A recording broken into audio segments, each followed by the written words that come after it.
como estudar uma matéria difícil, que você tem dificuldade para o concurso público. No meu caso, foi raciocínio lógico e também a matemática para o concurso do TRF4 e deu certo para mim. E é sobre isso que a gente vai trocar uma ideia.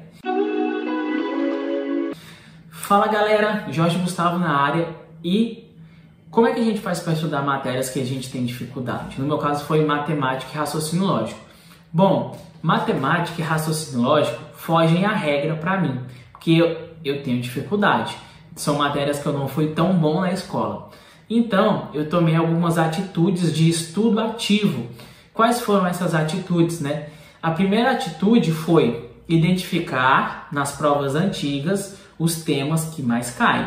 Então, eu fui lá nas provas da minha carreira, naquele cargo, naquelas bancas examinadoras, sem pulverizar demais, né? Só em duas bancas ali, só no cargo de analista e técnico, sem usar cargos demais, sem usar bancas demais. Eu fui ali, identifiquei nos últimos 10 anos os temas que mais caem. E a partir daí, eu consegui identificar os 5 temas que mais caem em matemática e os 5 temas que mais caem em raciocínio lógico. E a minha prioridade foi entender esses temas, beleza? Só que eu não poderia perder muito tempo entendendo esses temas porque eu tinha outras matérias para estudar. Então eu fui direto para a resolução de questões, mas eu não dominava essas matérias. Então a minha resolução de questões, ela foi junto com o professor. Eu fiz cursos específicos sobre matemática, por exemplo. Na parte de resolução de questões, eu ia lá estudar com o professor probabilidade, ou ia estudar lá com o professor regra de 3, e eu resolvia ali uma bateria, por exemplo, 100 questões de regra de 3 com ele, 100 questões de probabilidade. Eu fiz muito isso no YouTube, tem vários vídeos dos professores no YouTube que fazem essa resolução de questões. No Gran Cursos tem muito, o professor Josimar Padilha eu gosto pra caramba, o professor Johnny Rizzi também, eu acho Johnny Zini ou Johnny Rizzi, eu não lembro o nome exatamente agora, gosto bastante também. Então galera, eu resolvia a bateria de questões daquele assunto dentro dos assuntos que era mais cobrado. Só que demorou muito para mim estudar matemática e raciocínio lógico, porque o que eu tinha que fazer? Eu acompanhava o professor, aí eu ia lá e copiava a solução da questão.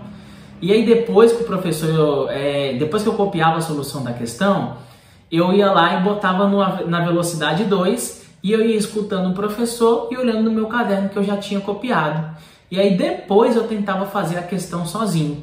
E aí o que acabou? Eu fui decorando aqueles métodos e fórmulas. E aí no final de uma aula, por exemplo, eu já estava melhor do que no começo, porque você vai pegando ali o gingado, a mandinga ali da matemática, etc e tal, e você vai conseguindo resolver, você acaba ficando um pouco mais rápido. E aí eu fazia isso com todas. Então, no final das contas, eu tinha um caderno aonde eu tinha o passo a passo de como resolver as questões, certo? E eu não voltava mais naquelas aulas para revisar. Eu revisava pelas questões que estavam no meu caderno, certo? Então foi assim que eu fiz com matemática e raciocínio lógico. Agora, detalhe, muitas vezes eu identificava que o erro era porque eu não conhecia a parte básica da matemática. Às vezes eram dificuldades com subtração, com divisão, com regras de sinais, e eu recorria a algumas videoaulas no YouTube que eu indico muito, que é o professor Ferreto de matemática, cara sensacional, e eu tirava muitas dúvidas ali. Então eu cheguei a fazer muitos módulos dele durante os meus estudos, mas foram módulos focados de acordo com o que eu via que eu tinha dificuldade. Então, por exemplo, se eu tinha dificuldade em fração, por exemplo, eu ia lá no vídeo do professor Ferreto, porque ele dá aula para o ensino médio, é um cara muito didático, e acabava que ele tinha muita facilidade para explicar, e eu absorvia bastante ali o que ele tinha para ensinar. Beleza, galera? Então é isso. Resumindo, identificava os pontos mais relevantes, acompanhava a videoaula de resolução de questões daqueles pontos mais relevantes. Durante a videoaula, depois que eu anotava a explicação do professor, eu reescutava na velocidade 2.0, lendo o meu caderno junto com a explicação do professor e tentava fazer de novo. Beleza? Terminava aquele assunto, eu dava uma lida em todo aquele meu caderno. Terminado o conteúdo inteiro, eu dava uma lida em todo o meu caderno, já do conteúdo inteiro, e assim fechava uma revisão.